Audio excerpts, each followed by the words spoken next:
ଆପଣଙ୍କର ଯଦି ବୃଷ ରାଶି ହୋଇଥାଏ ତେବେ ଏହି ଭିଡ଼ିଓଟିକୁ ଶେଷ ପର୍ଯ୍ୟନ୍ତ ନିଶ୍ଚୟ ଦେଖନ୍ତୁ, କାରଣ ବୃଷ ରାଶିର ବ୍ୟକ୍ତିବିଶେଷଙ୍କ ଜୀବନରେ ଏହି ନୂତନ ବର୍ଷର ପବିତ୍ର ମହାଶିବରାତ୍ରି ଠାରୁ ଆପଣଙ୍କ ଜୀବନଟି ସମ୍ପୂର୍ଣ୍ଣ ଭାବରେ ପରିବର୍ତ୍ତନ ହେବାକୁ ଯାଉଅଛି ଏବଂ ଆପଣଙ୍କ ଜୀବନରେ ଯେତେ ମାତ୍ରାରେ ବାଧାବିଘ୍ନ ମଧ୍ୟ ଆସୁଥିଲା ତାହା ସବୁ ମଧ୍ୟ ଦୂର ହେବାକୁ ଯାଉଅଛି।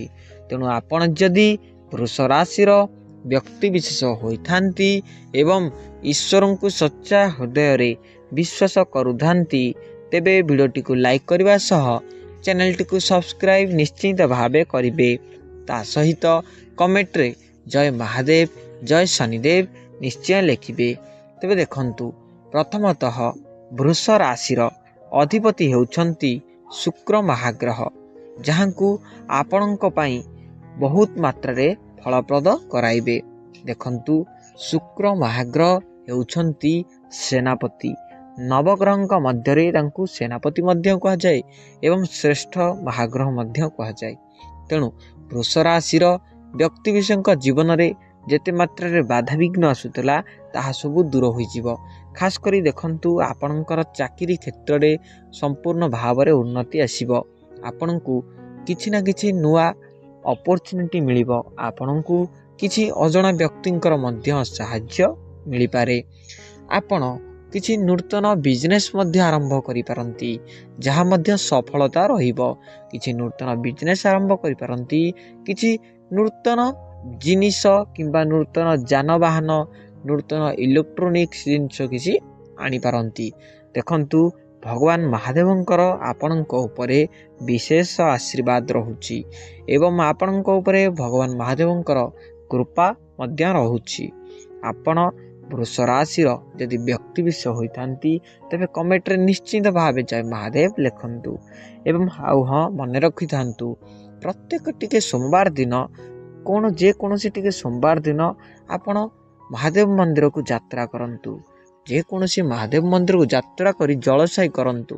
ଦେଖିବେ ଆପଣଙ୍କର ମନସ୍କାମନା ପୂର୍ଣ୍ଣ ହେବ ଏବଂ ଆପଣଙ୍କର ଯେଉଁ ଶତ୍ରୁଙ୍କର ଭୟ ରହୁଛି, ପ୍ରେମ ଜୀବନରେ ଯେଉଁ ବାଧାବିଘ୍ନ ଆସୁଛି ତାହା ମଧ୍ୟ ଧୀରେ ଧୀରେ ଦୂର ହେବାକୁ ଲାଗିବ। ଆପଣଙ୍କର ପ୍ରେମ ଜୀବନ ବହୁତ ହାପିଲି ହେବ ଏବଂ ଆପଣ ପାରିବାରିକରେ କ୍ଷେତ୍ରରେ ବହୁତ ମାତ୍ରାରେ ସହଯୋଗୀ ବା ସହ ଉପଯୋଗୀ ହୋଇପାରିବେ ଏବଂ ଆପଣଙ୍କୁ ଚାକିରି କ୍ଷେତ୍ରରେ ମଧ୍ୟ ଉନ୍ନତି ଆସିବ। ଦେଖନ୍ତୁ, ଆପଣଙ୍କର ସ୍ୱାସ୍ଥ୍ୟ ବହୁତ ମାତ୍ରାରେ ଅସୁସ୍ଥ ରହୁଥିଲା, ଏବେ ଆପଣଙ୍କର ଶ୍ୱାସଜନିତ ସମସ୍ୟା ରହୁଥିଲା, ଆପଣଙ୍କର ଝାଡ଼ା ବାନ୍ତି ଇତ୍ୟାଦି ଏହିପରି ରୋଗ ହେଉଥିଲା। ତେବେ ଦେଖନ୍ତୁ, ଆପଣଙ୍କର ଏହିପରି ରୋଗ ଏବେ ଧୀରେ ଧୀରେ ବନ୍ଦ ହୋଇଯିବ। ଆପଣଙ୍କର ଯେତେ ମାତ୍ରାରେ ସ୍ୱାସ୍ଥ୍ୟ ଆପଣଙ୍କ ଯେତେ ମାତ୍ରାରେ ଖରାପ ହେଉଥିଲା ନା କାହିଁକି, ଆପଣଙ୍କର ସ୍ୱାସ୍ଥ୍ୟ ଏବେ ଧୀରେ ଧୀରେ ସୁସ୍ଥ ହେବାକୁ ଲାଗିବ। ଆପଣଙ୍କ ଜୀବନରେ କିଛି ନୂଆ ପରିବର୍ତ୍ତନ ଆସିବ। ଆପଣ କିଛି ନୂତନ ଅନୁଭବ କରିବେ।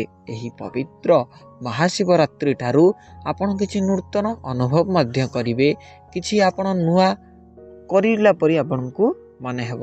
ତେବେ ଦେଖନ୍ତୁ, ଆପଣଙ୍କ ପାଇଁ ମହାଦେବଙ୍କର ବିଶେଷ ଆଶୀର୍ବାଦ ରହୁଅଛି। ତା ସହିତ ଶନିଙ୍କର ମଧ୍ୟ ବିଶେଷ ଆଶୀର୍ବାଦ ରହୁଛି।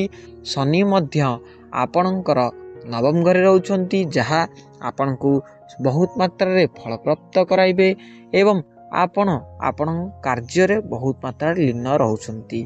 ଆପଣ ଏକ କର୍ମଜୀବୀ ଅଟନ୍ତି, ଯାହାକୁ କୁହାଯାଏ କି ଆପଣ ଆପଣଙ୍କର କର୍ମ ଉପରେ ବହୁତ ମାତ୍ରାରେ ଧ୍ୟାନ ଦେଉଛନ୍ତି। ଏହା ଆଦୌ ଖରାପ ନୁହେଁ, ଏ ସବୁଠାରୁ ହିଁ ଭଲ। କିନ୍ତୁ ଆପଣ ଆପଣଙ୍କର ସ୍ୱାସ୍ଥ୍ୟ ଉପରେ ଟିକେ ଧ୍ୟାନ ଦିଅନ୍ତୁ।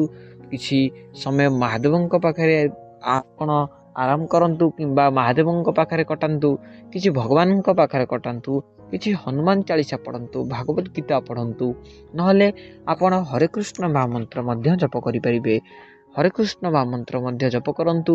ଦେଖିବେ ଆପଣଙ୍କ ଜୀବନରେ ଯେତେ ମାତ୍ରାରେ ବାଧା ବିଘ୍ନ କଷ୍ଟ ଦୁଃଖ ଆସୁଥିଲା ତାହା ମଧ୍ୟ ଧୀରେ ଧୀରେ ଆପଣଙ୍କ ଜୀବନରୁ ଦୂରେଇ ଯିବ ଏବଂ ଆପଣଙ୍କ ଜୀବନକୁ ଏକ ନୂତନ ସାନ୍ତ୍ୱନା ମଧ୍ୟ ମିଳିବ। ଆପଣଙ୍କ ଜୀବନରେ ବହୁତ ମାତ୍ରାରେ ପରିବର୍ତ୍ତନ ଆସିବ ଏବଂ ଆପଣଙ୍କ ଜୀବନରେ ଯେତେ ମାତ୍ରାରେ ଦୁଃଖ କଷ୍ଟ ଆସୁଥିଲା ତାହା ମଧ୍ୟ ଦୂର ହୋଇଯିବ। ତେଣୁ ଆପଣ ଯଦି ବୃଷ ରାଶିର ବ୍ୟକ୍ତିବିଶେଷ ହୋଇଥାନ୍ତି ଏବଂ ଈଶ୍ୱରଙ୍କୁ ସଚ୍ଚା ହୃଦୟରେ ବିଶ୍ୱାସ କରୁଥାନ୍ତି।